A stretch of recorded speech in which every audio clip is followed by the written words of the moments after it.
Hello, this is the One Episode Rule podcast about first impressions. I'm Magpie.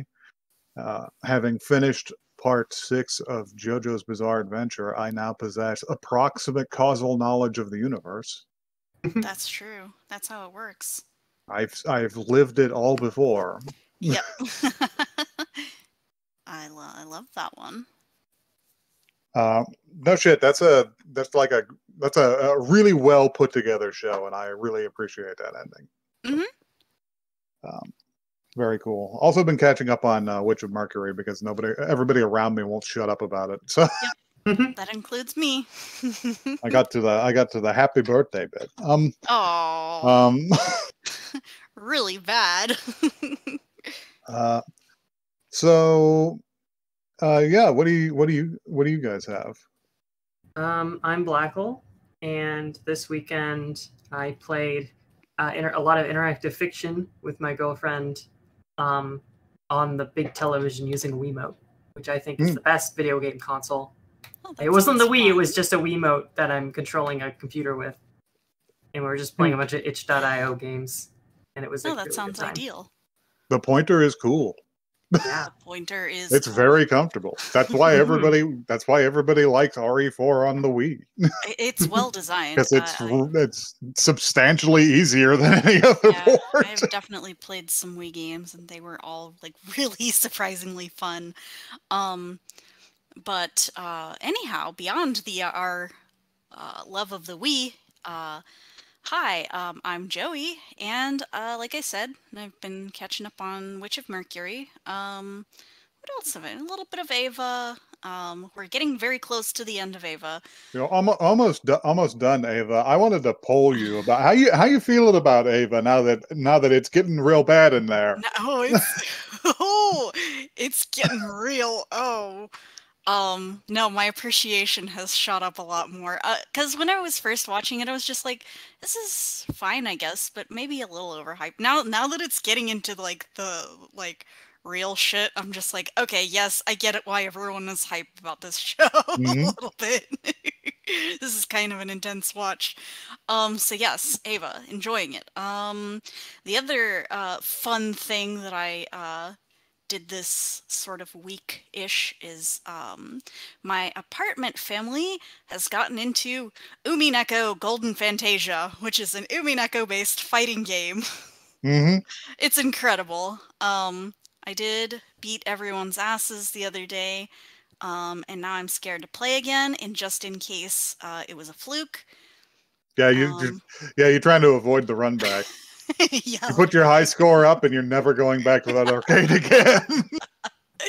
No, I would play some more. It's a pretty fun, solid fighting game. But anyhow, that's been my time. I can't believe you forgot something. Hi, my name's Louis, and Joey's forgetting that they and also I consumed all of Dr. Stone. Oh yeah, we didn't. No, I think we talked about that last time. Is the thing. I don't think I did. We? You were done. Right. I finished. I finished. You were done. Okay, yes. Never mind. I'm just full of shit. Hi there. I'm Louis, and I can't hold my podcast mates accountable. Apparently, we're gonna have to revoke your doctorate. Yeah. Sorry, guys. This one's a bust. We're gonna have to start over. But yeah, so I finished Dr. Stone and Demon Slayer. So I now have slayed all the demons, and I have become Dr. Stone. Yep. It's pretty impressive. That's about it for me. Yeah. Cool. You guys want some news? Well, yeah. What I was about to say is not important. News time. News time. 2 items. Your boy Kongming is going to get a live-action drama adaptation this fall. Looks like a television show. He looks great. I'm not gonna lie. He looks hilarious already. I need to see this. I'm here for this. He's a little up in our chat here. He looks like he's already got a comedic actor face going on. I straight up thought that was like a screenshot from like a 2010s video game. They did. I don't know why they cast they put him in this dark warehouse. Yeah, and they got this lighting on. It does actually look a little bit like Yakuza in the background. A little bit. But that his outfit looks great. I think they did a good job picking the guy that looks like him. I think he's well cast. I'm going to say this, and this is going to sound insane, but I feel like your boy Kongming and Yakuza have significant vibe overlap. I don't think that's insane at all. I think that you could be right. Strange thing to think about. Anyway, second piece of news. Kenji Kamiyama's Lord of the Rings War of the Rohirrim has set its premiere. It's going to premiere at France's Annecy Festival. Ooh. And that's really the first look we're going to get at it at all, because we've mostly been seeing just concept art. Sick. Gonna be weird to see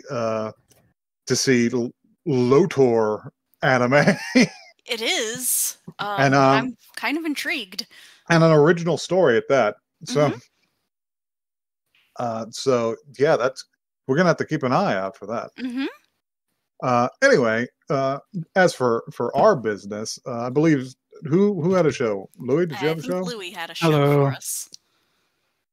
I was looking at synopsises for stuff that's come out in the last few weeks, and there's something called "Watch the Dangers in My Heart," which I'm hoping is a bad time. All right, make us suffer. Yes. Everyone must suffer for their art.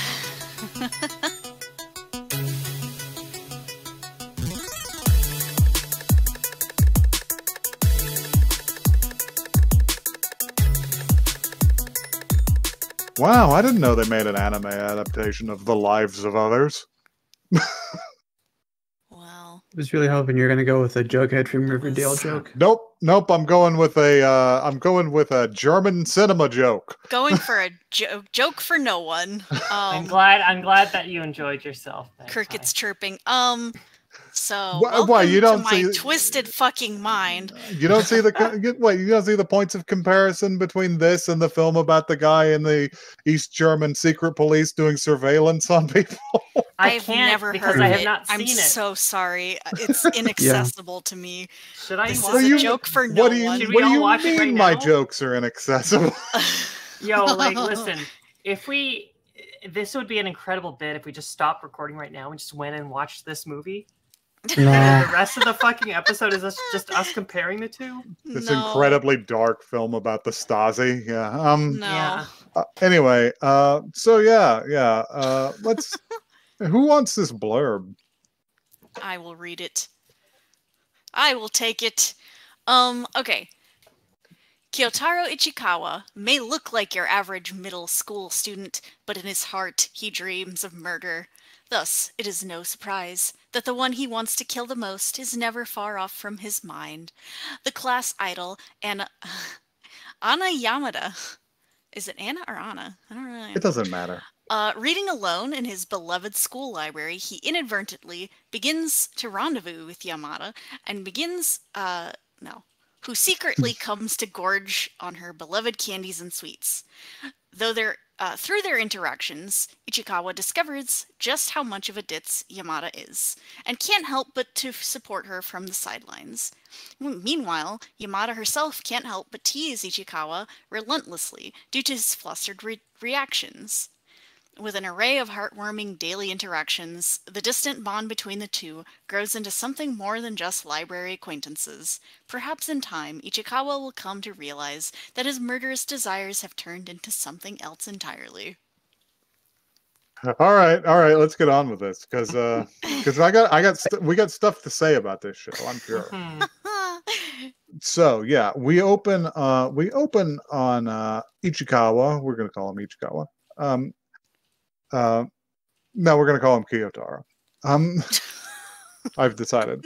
We open on Kyotaro, sitting in class during the lunch period, reading like the murder diaries or something. Yeah. It's like the the big encyclopedia of murder. Death and stuff. It's so cool. Death and stuff. So yeah, we open on young Magpie in high school. No, I wasn't this kid, but I knew this kid. Yes. We hung out. We all knew this kid. We all knew this kid. We hung out and talked about Metallica. So he's sitting there and he's giving us a monologue about his dark desires. about how he hates himself for having the urge to kill. And that one day maybe he'll kill the prettiest girl in school who he thinks about killing all the time, Ana Yamada, who catches him staring and like half smiles at him. He's just like, you bitch, you'll regret looking down on me like that.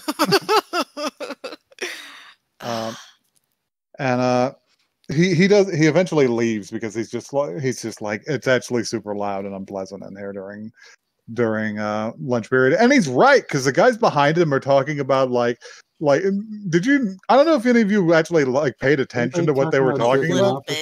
Yeah, they were talking about fucking toilet rolls. Yeah, I heard that missed too. That conversation. Yeah. That's really funny. Yeah, the old cardboard stranger. Oh no. Yeah, the teenagers in that class were horny. Like, it was quite funny. They're all very horny. It's pretty funny, but which funnily enough doesn't really extend to our main characters. It's just incidental characters who are talking about garbage. This guy's just anime Stewie Griffin. So he leaves. He's just like, I'm gonna go to the library. It's the only place where I can find peace. And he goes to open the door, and it slides open, and it reveals Yamada, because she is in there taking a bite out of the biggest rice ball I've ever seen. It's so big. And she's got the size of her head. She's got a huge mouth like cheeks blown out like a chipmunk. And he's just like, oh, and he gets a little flustered because he was surprised, but he's just like, okay, I'll just walk past and I'll just go there. And as he's trying to walk past, he just says, oh. And he's just like, what is she saying? And he's just like, he takes another step. She's like, and he's like, yeah, totally, yeah. And he darts behind the shelves, because this is one of those ones. It's a small library. It's like Japanese school libraries seem to be like little in comparison to American ones, which is interesting. Because I remember the libraries in my school were fucking massive. But yeah, there's some shelves set up horizontally at the end of the room, so he basically just goes and hides behind them, and looks for a spot to sit down or read a book or whatever. And she goes, "Oh, thank goodness." He's just like, "What do you?" What do you mean, thank goodness? And he's just like peeking at her between the stacks. And she finishes her rice ball and just immediately pulls out a big bag of potato chips. And he's just like, what the hell? You just ate lunch. Is that family sized? Queen, honestly. Mm-hmm. And yeah, he observes her for a little bit, and then she goes to like do she's got like a class presentation thing. And she's got a big piece of like poster board out there, and she pulls out Sharpie and just like, and he's just like, oh, you're not even gonna like draw it out with pencil first? He's like, well, shit, you ran out of space. Yep, and then she sure does. She runs out of space. Like, oh shit. And she's turns around to like cut up some paper. She's like, oh, where's my box cutter? And he's just like, I've got mine. For killing you. That I keep in my pocket. Normal behavior. Listen, kid. Wait 20 years, and then you'll have another one in your pocket and a weird appreciation for quality box cutters. But Mm-hmm. Completely aside from any violent intention. Mm-hmm. But he's just like, well, I could lend it to her, but would you think I was a creep? Yeah. I'll lend it to her, and if she freaks out, I'll just be like, yeah, that'll be the time to kill her. Yeah. Of course, he's not going to. And it's she starts just like tearing paper with her hands, and he's just like, he can't watch this. He's just like, dude, you could use mine. And she's just like, oh, thank you so much. You cut my work in half. Oh, shit, that was a pun. And he like recedes again, and he's just like, shit. Mm-hmm. And then she like packs, and she starts to pack up, and she just puts his box cutter in with her pencils and shit. And he's just like, fuck. Mm-hmm. He's walked off with it, and he goes to stop her, and she's already walked out of the hall. And her friend just accosts her there, and it's like, I bet you snuck off here to have snacks. She's like, no, I didn't. She's hiding this big fucking bag of potato chips behind her. And she's like, wait a second, and she turns around and like holds it out to him, and he's just like, are you giving me your leftover potato chips? And she's like, oh shit, I wasn't done, and just upends it. She pours all the little crumbs into her mouth and hands the bag to him. And then he looks behind him, there's like a fucking trash can, and he's just like, oh shit. And her friend's like, don't make other people do your work. It's very funny. He's just like, shit. And he finds himself blushing, and he's just like, ugh. So what happens next? Does he go home? I think no, I think he goes to class and finds the box cutter on his table.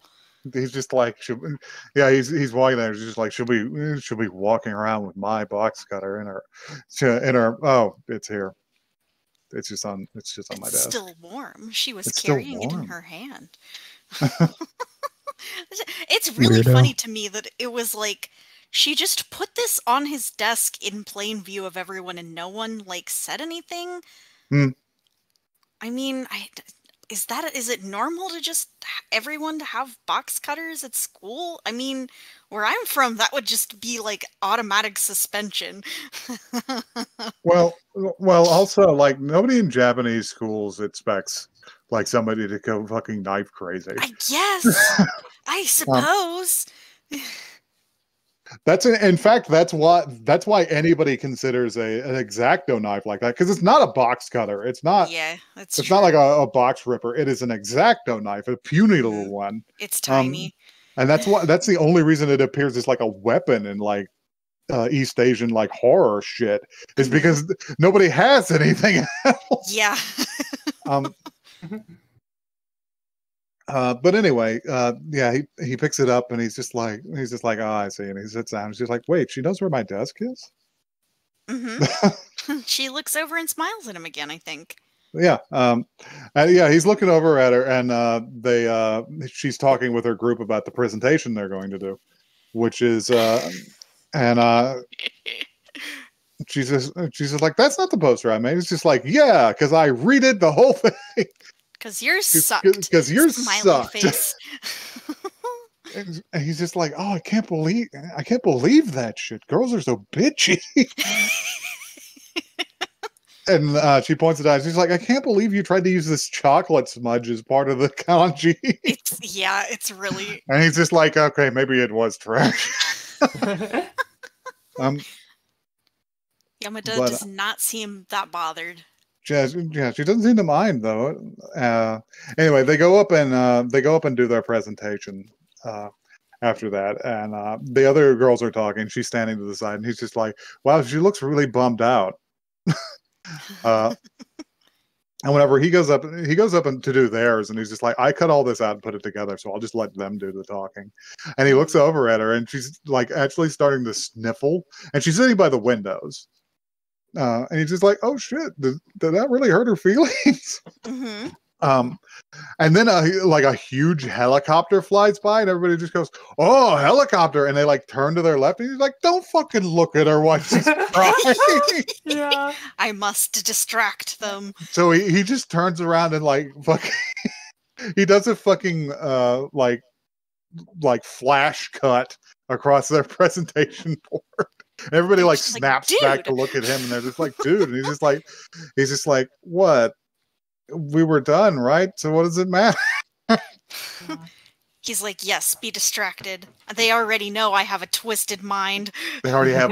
They know about my dark and twisted mind." And when he looks back, she's like pressed up against the window, and she's just like, "Oh, is that a yeah? Is that a Huey?" Wow. And he's just like, "Oh, you weren't fucked up about it, huh?" Uh-huh. I bet she was just thinking about how she didn't have any more potato chips. Almost certainly. Yeah. But yeah, after there's some incidental talk around here about her being a model and stuff. Yep. Which is important for later, because he's walking his bike home, and he's just like, "God damn it! Why do I keep running into her? That's fucked up." And he's walking it past a bookstore, like a magazine seller, a kind of store that doesn't really exist in the U.S. anymore, which is like a small bookseller. But he's just like wasn't she in Seal or something like that? And so some chatty girls walk past him, and he's just like, "I can't go in there dressed like this." He doesn't want to be clocked. So he goes home, and he shows up in like the best stupid like Chinibio kid outfit. Yeah, the death shirt. He's just wearing a t-shirt that just says "death" on it. I love it. That's just like, oh, look at him. Oh, he's a little baby goth. His little goth swag. And he creeps in there, and he's just like, "All right, I'll pick up something I was going to pick up anyway, and maybe I'll pick up the magazine." And he's just like, he goes to do that, and then somebody comes in behind him, and he's just like, "Oh shit!" And he like creeps around the corner like he's wont to do. He loves creeping. And it's just some girls. They're there to buy girl things, I assume. And behind them, in a denim jacket and some fashion glasses and a ball cap, is Yamada. And she is clearly there to see who buys the magazine. She's like, "I gotta know. I'm in this one. People gotta buy it." And she starts like posturing around them. This is one of the best like pieces of like physical comedy I've seen in an anime in a while. It's really good. She's just like trying to pose around them, and she's like flipping her hair out of the way. She's doing the whole "I am not a model," but and they don't notice her at all. And eventually she just like leans in between the two of them to pick up the magazine and like pushes her hair back and like mugs for them. And they're just like, puts them off. They're just like, "Oh, let's go." Yeah, they just fucking leave. But she's not done, because she's just like, maybe I'll take half of these and put them on this one as well. And she's like, don't fuck up the store's arrangement. What the hell? And then she turns and she just stands there with like a marker. She's like, don't stand there like you're gonna offer autographs. You're not an author. And then one of the store clerks comes by and sees the shelves out of order, and just places it gently back where it belongs, and she goes, "Ugh," just leaves. Yep. And he's just like, "Well, maybe I'll buy one just to make up for the girls you scared away." Yeah. He waits till she leaves and then buys one. Yeah, and buys some fucking horror shit. Yeah. Like 10,000 Ghosts of the Japanese Countryside or something like that. Something like that. And then he takes it home and looks through it. And he's just like, I don't even see her right now. Oh, she looks like a different person. Mm-hmm. And he's just like, what am I so flustered for? And he goes to throw it away. And he lays down and he's just like, well, it'd be a shame not to use it once. And then it cuts to the next day. that line fucked me up. I was like, what do you mean, use it? Cringe. What do you Don't mean, do that. use it? Don't do that. Oh, man. We do have to jump backwards because we did people miss definitely do that, but oh, absolutely. We did miss an entire scene in there with the other friends in the library. Yeah. What? We missed the scene where they're meowing like cats. I thought that was later. I thought that was the next day. Nope. Well, now it is. Earlier. That's how it is now. You see. So moving on to a scene at school. Yeah, he's sitting in homeroom again, and he's listening. He's half listening to the guys talk about tit fucking behind him. Like, I'd love to be friends with benefits with that girl. He's just like, God, you're a creep because Yamada is like sitting in another girl's lap, and the other girl is like too small for her. Mm-hmm. So the other girl's like, no, I'll sit in your lap this time. And they're like, just why like, are you so imagine if she was heavy? a dude. Wouldn't that be like hot? Would that or be whatever? hot? And he's just like, It's don't like, be a pervert. Fuck, dude. Don't be a pervert in public. In public, yeah. And they ask another guy, and he's just like, I don't know. I think she's like too pretty for me. And he's just like, what do you mean? What are you talking about? It's just like, well, what kind of girls do you like? It's just like who in this class is your type? And he's just like, Hannah. And it like cuts over to like a girl who's just like kind of overweight. Yeah, she's just a little. She's just kind of overweight. Mm-hmm. And they're just like, wow, man, you're a real perv. I'm just like, I don't know, man. That's mean. She's cute. I mean, he is, Yeah. but we'll find out later. But yeah, we find out. We'll find out soon. But yeah, we moved to another scene in the library, because that's just where Yamada and Kyoto like to hang out. Mm-hmm. And Yamada's already there, and Kyotaro's just like, and he passes by, and he goes behind takes up his shelf. usual spot behind the books, watching.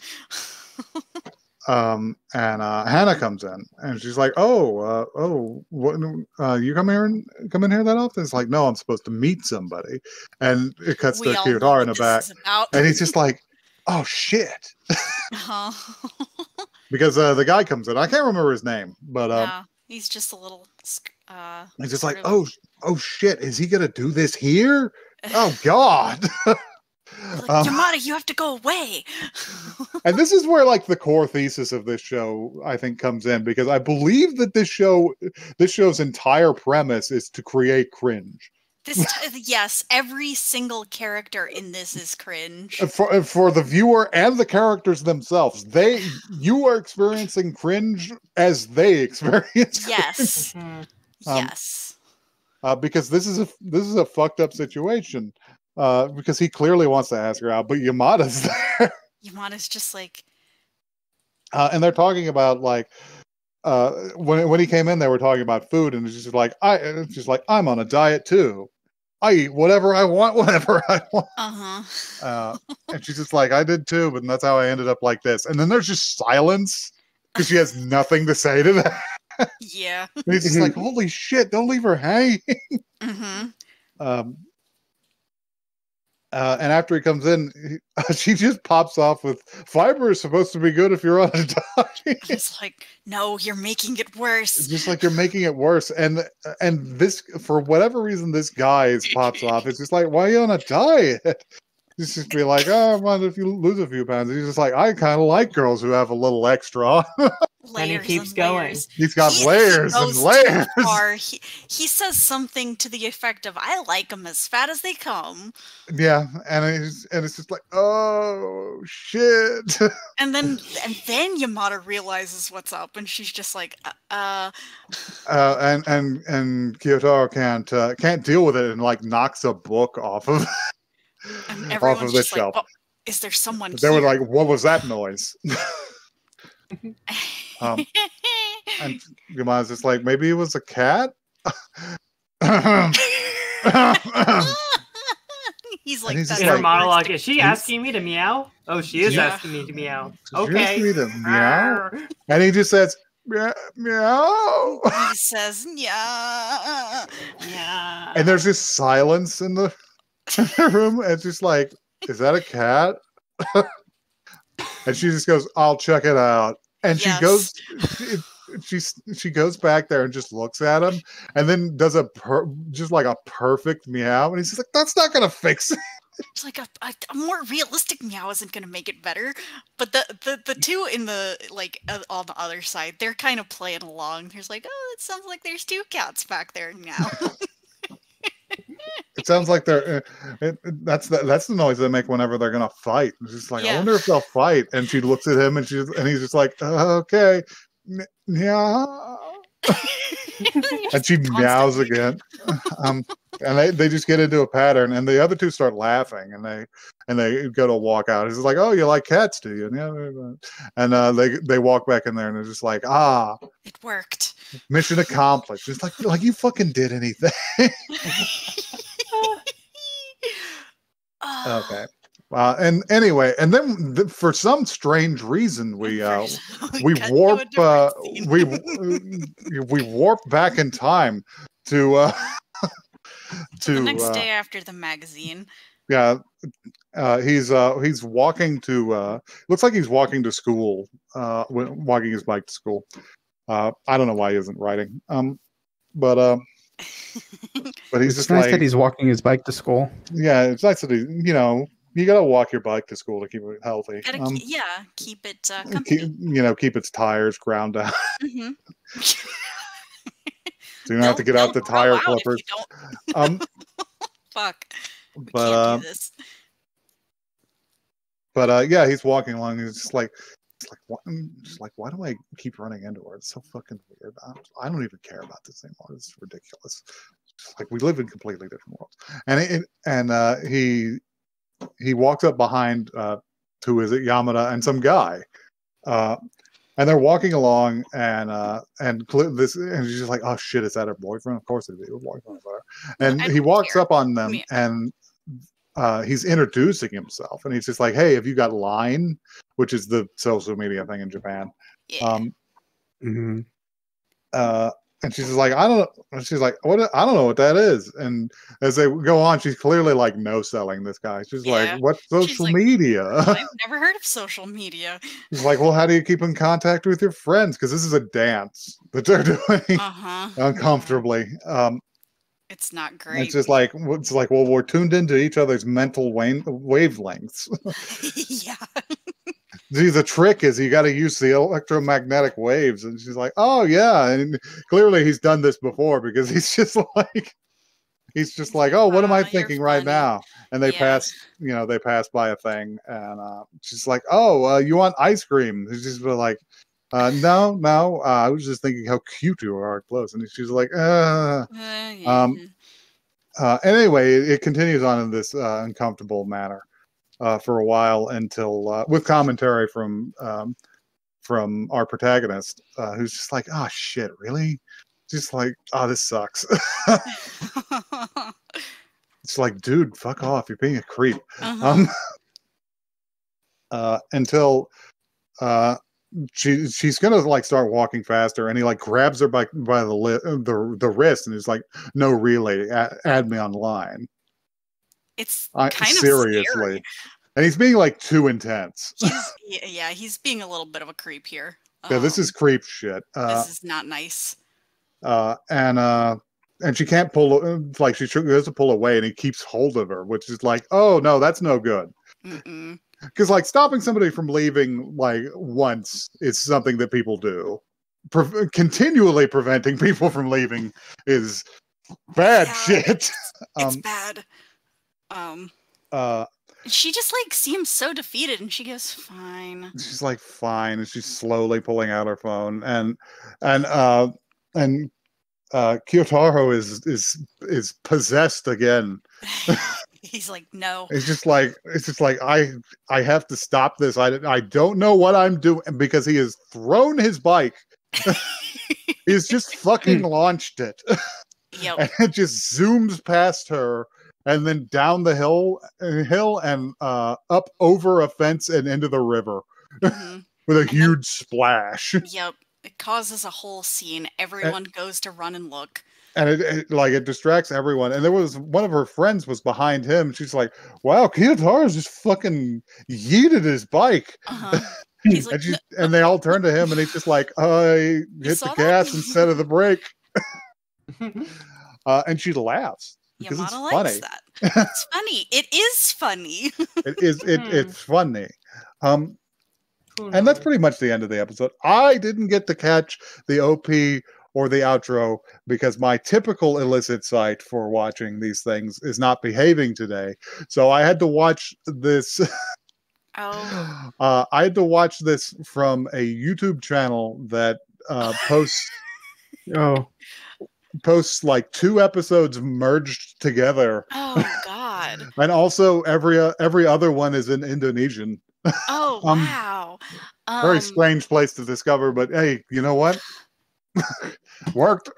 Yeah, I mean the site I was watching on acted up a little bit in the middle, but I refreshed and it kind of came back. But no, it's something's going on. The typical server I use does not even load anymore. Yeah, H server, it's gone. I don't know what's going on. Yeah, the good server doesn't load anymore, and the regular servers listen. They don't buffer at all, so it would take me 4 hours to watch the episode. Yeah, it's nonsense. I had to look for some other means. Hard times out there for so I don't know what the intro and outro are, so you guys can talk about that. They were pretty good. There wasn't an intro. Oh yeah, there was an outro. It was just kind of normal. It was kind of like slightly stylized, like cutesy. They're kind of like riding on the bike together. It's fine. Not terribly memorable. So they fish it out of the river, do they? I suppose. So I hope about he loses the bike every episode. That would be good. That would be a pretty good. That would be really funny. So getting into the meat of this, Louis sold it to us like it was going to damage us. I actually like this show. I adore this. This is a really good show. I didn't listen. I only read the first sentence and I was like, "Oh, that's going to be something." Like 2 minutes into this, I was like. I can see where you were going, but once it became obvious that he's like a murder Chunibyo, yes, he's just like a kid who takes his fucking impulsive thoughts too seriously. He's just that meme that's with the little kitten that's like, normalize being evil. He's great. I still stand by my anime Stewie Griffith. Griffith? Is it Griffith or Griffin? It's Griffin. I don't fucking remember.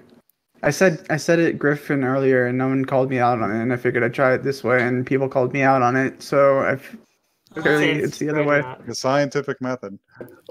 Yeah. It's character designs are like normal. I think they're like a little like they're pretty close to normal, but they're like a little stylized because they're a little squishier than a lot of animes that I see. They're normal and like appealing is what I was gonna finish out at. He's got his cute little emo fringe. He's got an emo bang. He's got silly little demon eyes.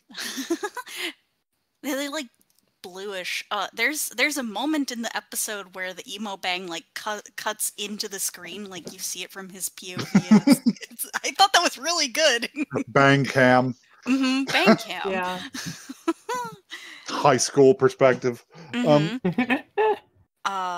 the conversations that happen are very very funny. They're like like the background conversations are like viscerally inappropriate, which I think is funny. Like that's how like middle schoolers fucking talk is the thing. They're little freaks. Yeah. I don't know. Maybe I'm too far divorced from that time in my life. It's been so long.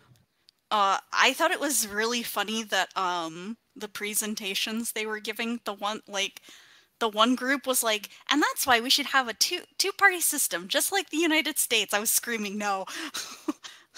Why? Listen, from what I know of the Japanese political system, it ain't all sunshine and roses over there either. I get it. Listen, I get it. The primary way of like local campaigning seems to be to stand on the street with a megaphone and shout at people. And they don't even shout, they don't even like go into their platform. They just shout their own name and vote for. I just thought that was funny. But yeah, I like the show. It's good. This charmed the pants off of me. I 100% will be watching more of this.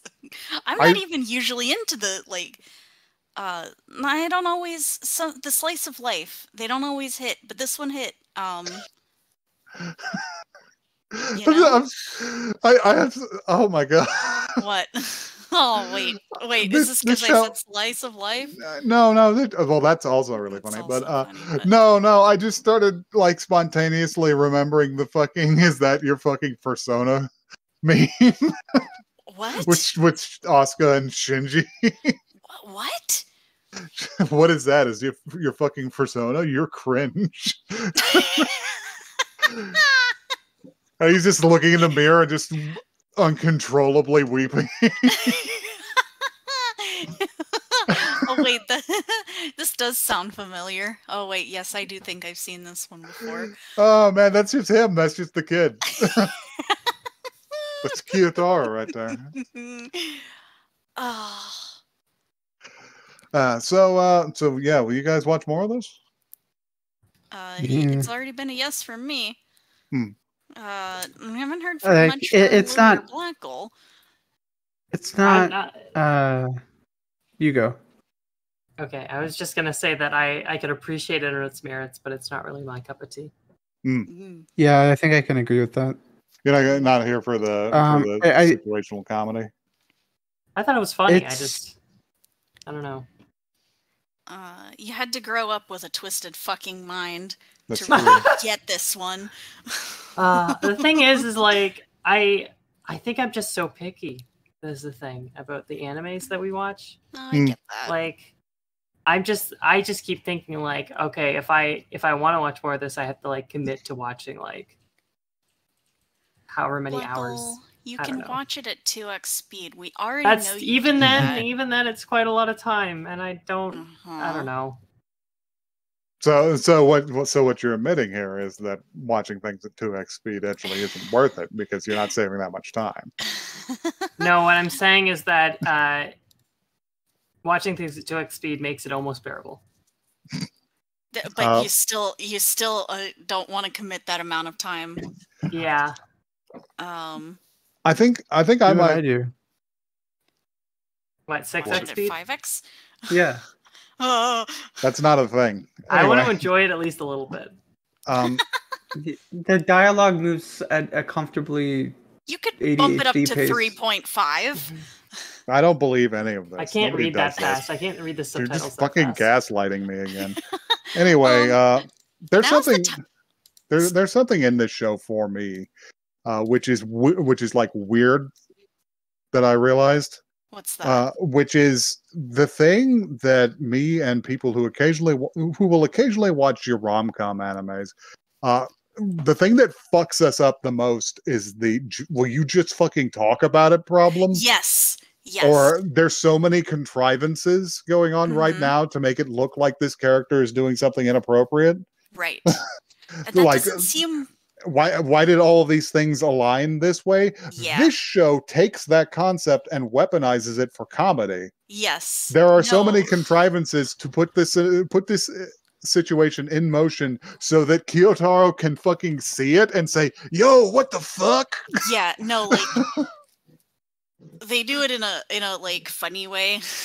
We're like removed from it. We're observing him observing it. Yes, even he's just like, what is going on? Like the lives of others. Anyway, that feel when she holds up the mirror to my mirror. What? I was going to say now's the time to catch up on it because there's only 5 episodes out. Yeah, that's true. Anyway. It's pretty recent. But anyway, if you think my jokes are funny, you can send praise direct to oneepisodecast@gmail.com. And you should also do that on the Twitter so everybody can see it. That is the word, not the number. We're also at one episode cast on Twitter. If you think that his jokes are cringe, you should tell us that. You should shut the fuck up. Put it on Twitter because that's where everyone will see it. That's what will hurt them the most. You're cringe. No, you're cringe.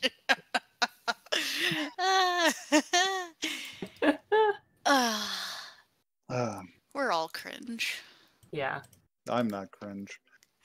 Never once have I cringed. I alone am free of cringe.